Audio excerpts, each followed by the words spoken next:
Investigator Brooks Jarosz is on your side in Northwest Columbus tonight, trying to get these homeowners some help. Brooks?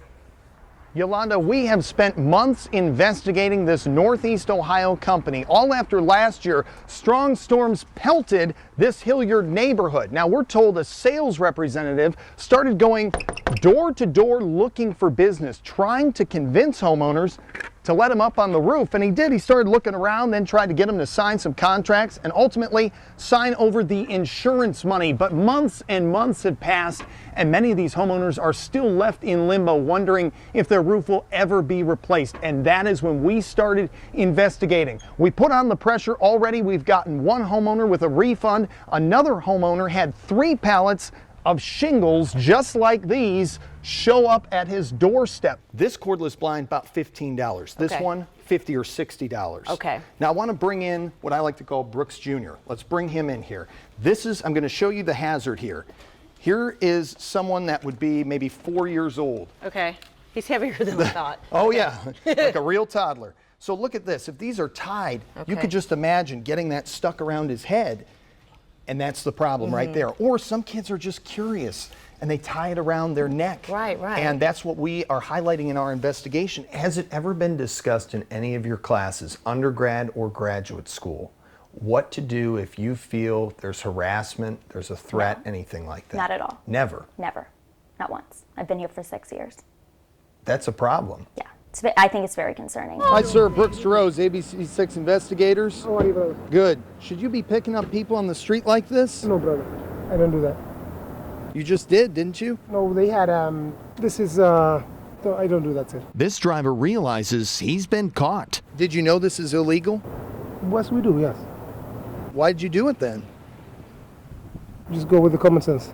I'm crossing Mound Street legally, but in a few minutes when school lets out, these 4 lanes will become a potential death trap. Now, something I did today, I've never done this before, but I went out and bought an LED bulb. Oh, okay. Now, these are new, they're more expensive, but they always advertise that they're going to save you money. So when you turn this on, would you believe, I mean, look at this. This only pulls 8.5 watts. Interesting, and that's just as bright, if not brighter. Yeah. So to give you a little bit of idea, I did some calculation. I'm pulling out my dollars here. Yeah. $2 a month for this guy here. Okay. Over here, if you had an LED one, 25 cents.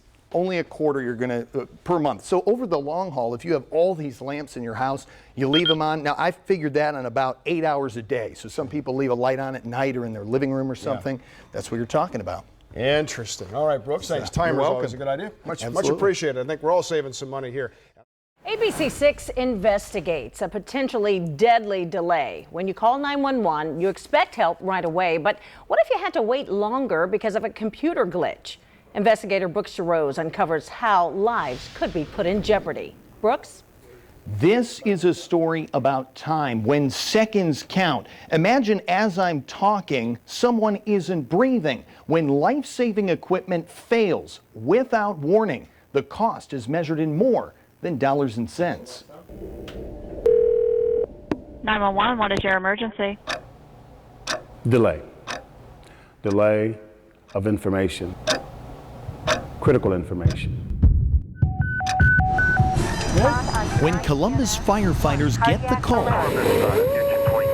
their lifeline is these mobile computers. But if they're not working, the pressure is on because GPS location and emergency run information is missing. That's information we don't have. How dangerous is that? It could be very dangerous because, again, you go there and you're not as prepared.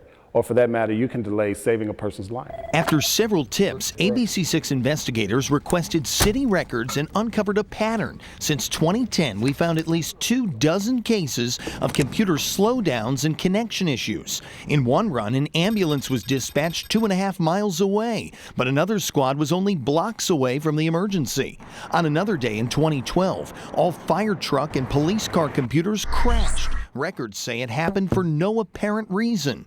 And another report says firefighters experienced computer lag time, anywhere from 20 minutes to 4 hours. That doesn't sound good. And it's not good at all because, again, now it becomes a safety issue. Is that acceptable to you? Well, I haven't heard that, and I'd like to know who's telling you that. Because The that city says emergency workers have backups like cell phones and radios. Still, firefighters say efficiency is lost when equipment doesn't work. We're addressing that issue. We have more mobiles going in, and because of the backup systems we have in place, there's been no delays in responding to fires. City Council approved $300,000 for new working mobile computers, but a city whistleblower says months have passed and they're still not installed. That could mean more delay. 5 minutes to 15 minutes, that's a matter of life and death.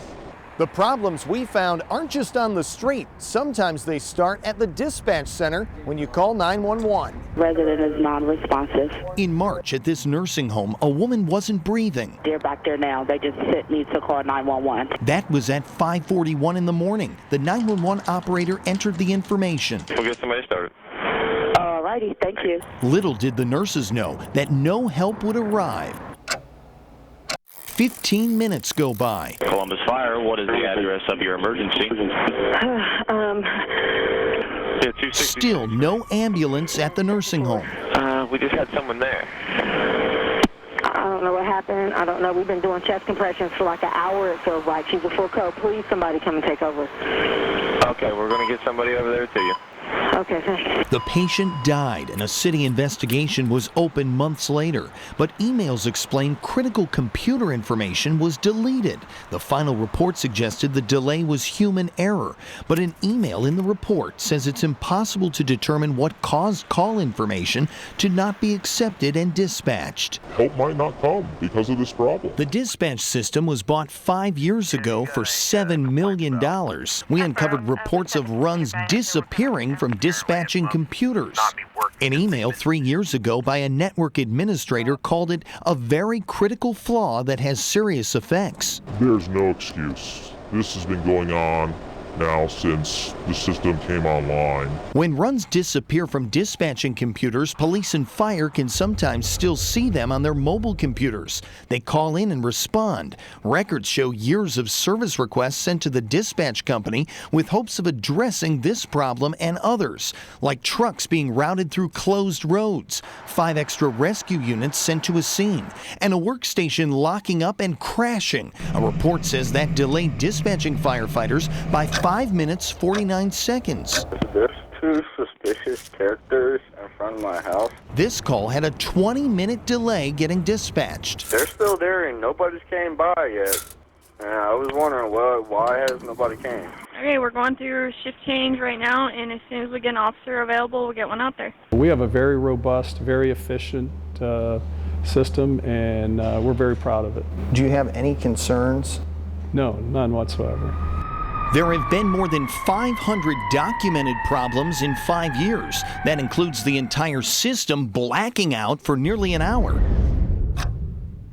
But with 900,000 calls every year, the deputy safety director says that's a good record. Again, you have a better chance being struck by lightning than missing information when you're talking that kind of call volume. The city just extended its service contract with the 911 vendor, and that cost taxpayers $339,000. And we found out there are plans to upgrade next year, topping $500,000. The city says that will improve efficiency, but only time will tell. For now, live in the control room, Jarosz, ABC6 Investigators. Can you feed the other baby some cereal? In this home video from 2002, mother Nikki Waller records her kids playing. At first, when she turns to walk into this room, she doesn't even notice her 4-year-old son, Gavin. Gavin! Gavin! Gavin! Then, in a panic, screaming for her husband, all after realizing and seeing her son hanging by a window blind cord wrapped around his neck. I actually didn't have any memory of what happened from that point on. It was while she was on the phone with 911 that Gavin gasped for air, breathing again and crying. He's crying, he's making noises. Can you breathe? I look at it and, to be honest with you, it's always unsettling to me. seeing me in the background there. Gavin is now 17, going to school and working at this pizza shop. He's one of the lucky ones. It can happen very quickly, and when it does, it's often final. Tracy Meehan works at the Research Institute at Nationwide Children's Hospital. No. She says nearly one child dies every month in the U.S. from window cord strangulation, and many more are hospitalized. Is that alarming to you? It is, especially because this is something we can prevent. To avoid strangulation and death, the Window Covering Manufacturers Association set a safety standard in 2012. Something the entire industry follows today. It calls for tension and hold-down devices for continuous loop blinds. Keeps it taut. Exactly. Toggles or cleats to tie up pull cords. And warning labels on the outside of blind boxes. These features, Gina Reeser says, protects her business and her customers. Will the blind factory ever stop selling the ones with the cords? No. There's no reason to. There's too many people who need a corded blind. But some argue that safety standard doesn't do enough to protect children.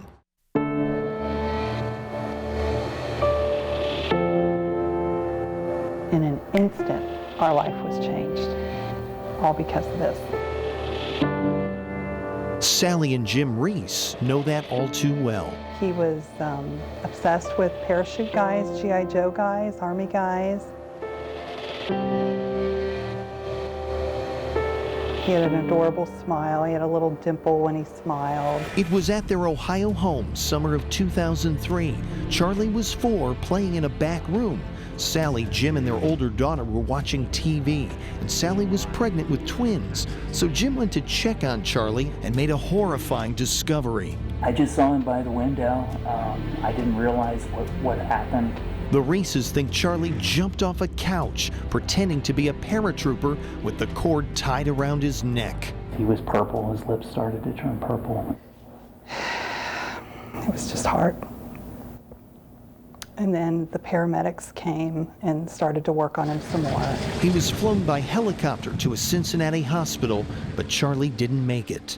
I definitely feel like I lost my best friend that day. Charlie's older sister, Grace, remembers that tragic day even 12 years later. It was so weird because I went from being, the older sister to being an only child. There will always be a hole in my heart.